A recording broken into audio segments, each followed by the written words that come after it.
Now, as you may already know, the first day of the registration exercise across the country on Tuesday was characterized by delays, machine breakdowns, and zero regard for the COVID-19 protocols. Although the Electoral Commission admits a few challenges, it says the exercise was largely successful. We've heard from the Ghana Medical Association. We've also heard from CODEO, which is an observer group, on their own assessment. But what about the political parties? We've been joined by some representatives of the political party. First is the NPP, represented by its national organizer, Sami Ewuku. Many thanks for your time, Mr. Ewuku. So what's your initial assessment of this exercise?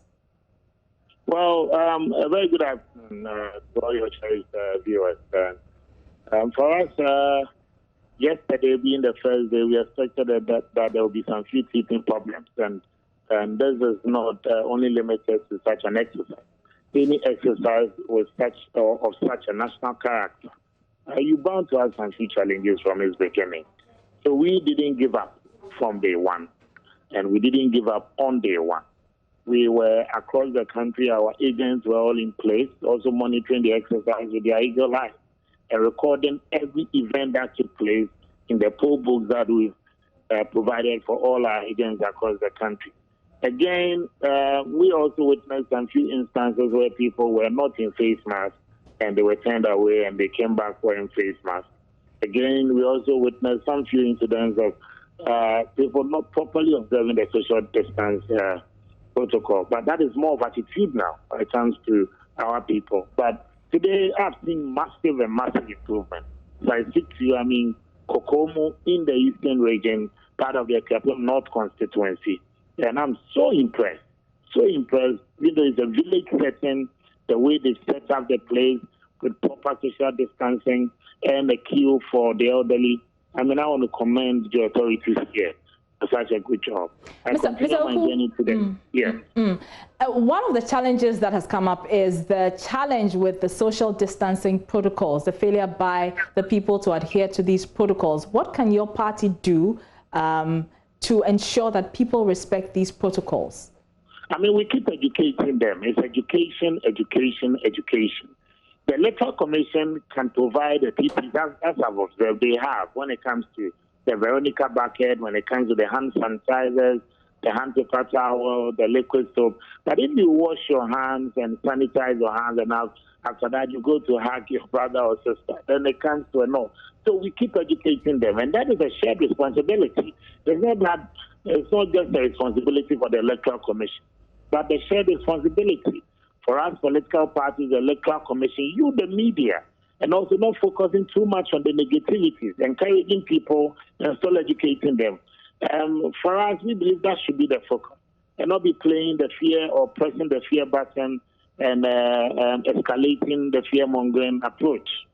So it's day 2 of the voter registration process, and some of our reporters indicate adherence to the COVID-19 protocols continue to remain a challenge at some registration centers in the Greater Accra region. Now, let's go on the line and speak to the NDC's national organizer, Joshua Akamba, for some assessment of yesterday's exercise. Many thanks for your time.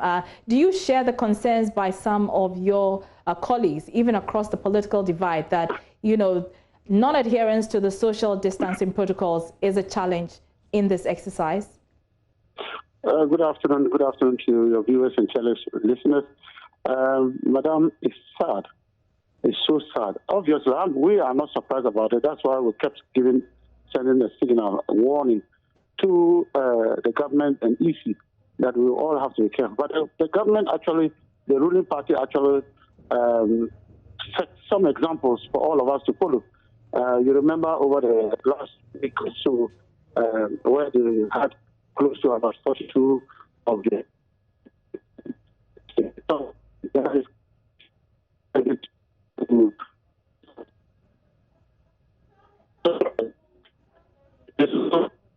Mr. Akamba, if you could kindly reposition, we are unable to hear you effectively. What I'm saying is that we are not surprised at all of the happenings now, because the MPP did show some examples when they had their elections where they had close to 42 42 sitting members of parliament losing. And so we were not surprised that it was also going to be happening. And obviously, that is what is happening. Yesterday, we should be at the polling stations to see what was happening. I mean, even the EC officials themselves, their lives are in danger if it's something to go by. No PPEs were supplied to them as EC officials. People who were there could just walk anyhow and meet and touch and hold. And I mean, it's chaotic. Right. Mr. Akamba, we're told by the EC that people who refuse to adhere to the social distancing protocols will not be allowed to participate in the exercise. What's your opinion on this? Is this the way to go? No, not just Madam always do like this. Would lie, and this yet another lie. Just call your reporters to find out that are they doing that. They even said that before you get there to be captured, they will text you to make sure that you're okay before you're allowed to touch their system. That's false, probable lie. It's not happening, and you just can walk in and walk out, and that's all that the EC want to achieve. I mean, it's not. And yesterday, in many of the polling stations, Madam, you should be there to see that people that are turned up this morning at 7 o'clock, 8 o'clock in the morning, had to stay there till 5 o'clock, and over 300 to 600 people standing. Nobody were, I mean, they had only 60 registered voters. You can imagine what is happening. All right, so very quickly, how can the process be improved going forward? The process can be improved, but only Madam Jimensa and the MPP. They would be able to tell us, because we are not part of their arrangement. They have made their arrangement. All that we are doing is to call our Ghanaians who have lost their jobs, if they want their jobs back, if anybody that wants his freedom should go and do register. That is what we are doing. That is the only way we are doing. Around Kumasi now, moving all the way to get our people out and Ghanaians out to come and register and to observe the social distancing so that we get them to vote come December 7th.